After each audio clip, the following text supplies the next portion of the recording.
Hi, my name's Dr. Dave Hone. I'm a paleontologist at Queen Mary University of London. I'm an expert in dinosaurs and pterosaurs, and today I'm going to rate some dinosaurs in TV and film.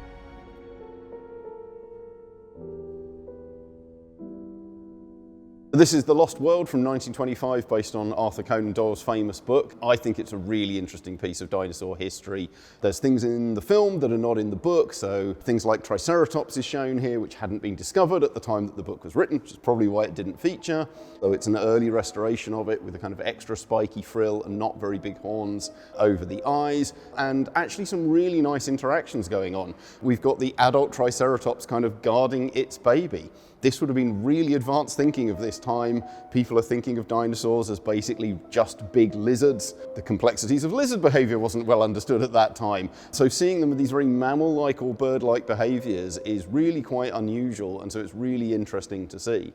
And of course, this is also still relatively early days of stop-motion animation, and yet the quality of this is absolutely outstanding. The animals move very well, and that in itself is interesting. The fact that they're relatively quick and moving and, jumping around and throwing these bodies about implies animals that are much more agile and lithe than I think they're often given credit for at the time. So it's really quite a forward-thinking piece of film in that regard. Hey, look at that. Get quiet, he doesn't see us. This is King Kong, the 1933 original, which has quite a lot of dinosaurs and other prehistoric animals in it, in addition to Kong itself. For me, I think the most interesting one is the Stegosaurus, a relatively new animal at this time, relatively new discovery, and in the grand scheme of things, it's really quite a good model. It's very big. Stegosaurus did not get that kind of size, but overall it's quite good. We now know they had a rather longer neck. It would have been a bit less bulky overall, and the really famous thing here, which was scientifically accurate to the time, is that it's got 4 rows of tail spikes, where we now know that that's 2 rows. But this is what was going around in the scientific literature at the time, and so actually this model is clearly based on a bunch of illustrations that were done in scientific papers of the time. And this is the famous Tyrannosaurus from King Kong. It's pretty good. It's got 3 fingers on the hands. Tyrannosaurus famously only has 2, but the arms are very, very small. The animal is really nice and big and bulky and robust, which Tyrannosaurus is, compared to pretty much all of the other carnivorous dinosaurs, and certainly the ones that were known at the time. It's got a very upright posture. We often call this a kangaroo posture. The head's really up, the tail's down and dragging along the ground. But actually it's quite agile, it's moving around, it's quite quick, it's jumping about. It's not some very slow, staid, can barely move, it needs the sun kind of interpretation of reptiles, which again was very common for dinosaurs at this time. Perhaps because that doesn't make for a very good monster if it can't run and can't chase things. But mostly this is a pretty good model for something that's nearly 100 years old and made at a time when Tyrannosaurus had only been known for a couple of decades.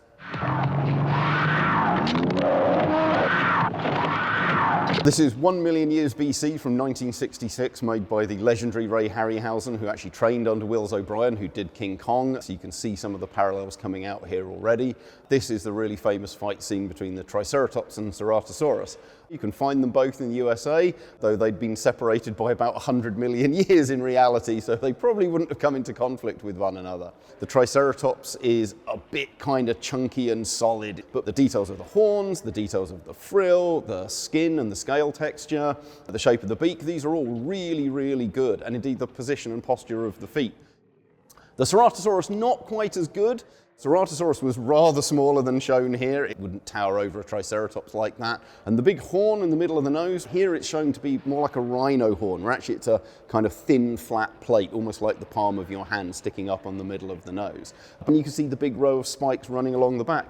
Ceratosaurus was very odd. It's a carnivorous dinosaur, but it actually had some bony armor in its back. So although huge numbers of dinosaurs are illustrated with this lovely big zigzag row of spikes along the back, Ceratosaurus is one of the few where it should genuinely have that. But otherwise, this is pretty good.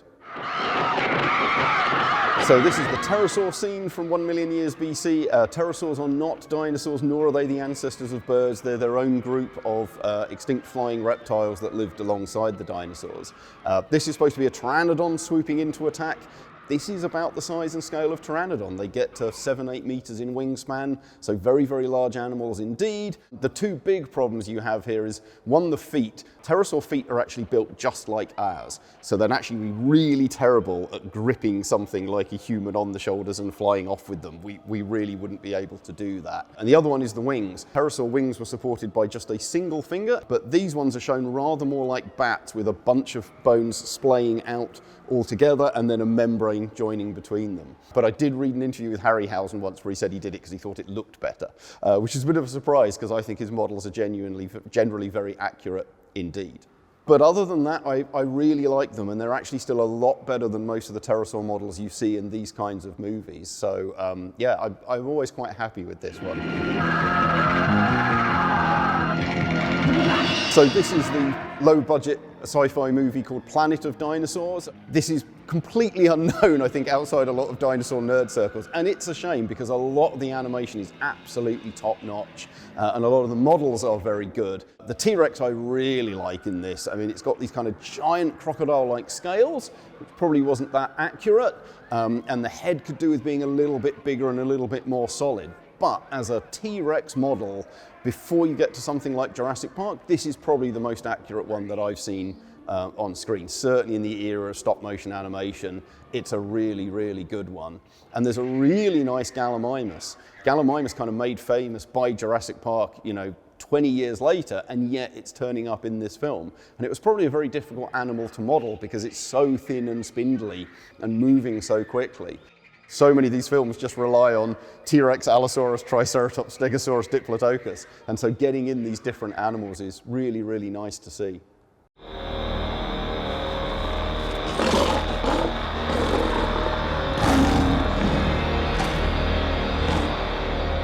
So this is Prehistoric Beast from 1985. This was a short movie made by Phil Tippett, who would go on to do the Robocop movies and then actually worked quite a lot on the first Jurassic Park film as a consultant. It's a short film that he made of the end Cretaceous period, and you've basically got a Tyrannosaurus hunting and trying to kill a Centrosaurus. So we've got a nice different ceratopsian this time. We're not doing Triceratops or Styracosaurus yet again. So the single big nose horn.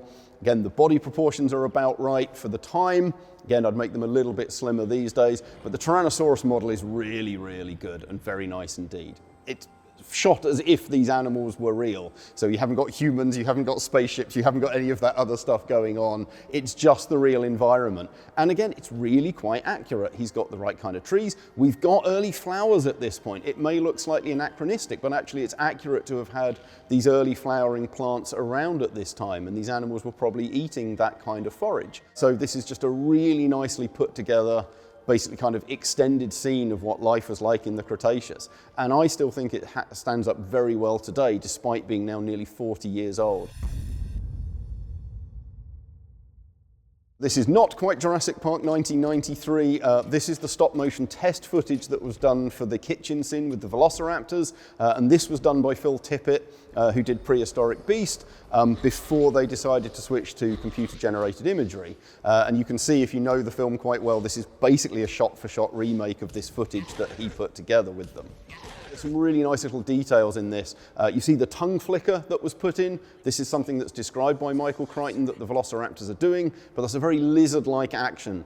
Dinosaurs did not have lizard-like tongues, and they wouldn't have been doing that, and this was taken out in the later film. But it's got ultimately the same problems that I'd say the Jurassic Park Velociraptors have. They're way too big. Velociraptor is a fraction of this size, and even at the time we were pretty suspicious that they likely had feathers. And of course now it's been completely confirmed. So these animals would have been totally covered in very bird-like feathers, but I think this is a really nice little bit of history where you're just seeing the transition from stop motion then ultimately replaced by computer effects in this film.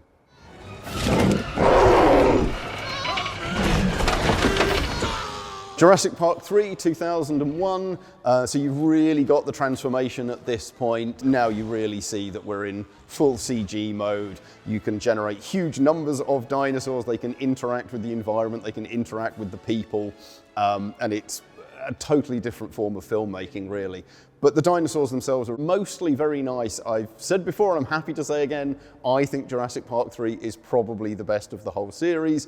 It's certainly got the most dinosaurs in it, and I think it has a lot of the best dinosaurs in it. The Spinosaurus is certainly dated now, but at the time it was quite a good model. Spinosaurus was a very poorly known animal. We knew very little of its anatomy beyond the nose, the big size and the big sail down the back and large arms. The pteranodons are mostly very, very good. The babies I'm less fond of, but the adults are absolutely superb. They're the right size, they're the right shape, they've got the giant single wing membrane with the giant finger. The animals are walking around on all fours, the way they jump off and fly and turn around is really, really good. So as a pterosaur fan, I'm very pleased with Jurassic Park 3 pterosaurs.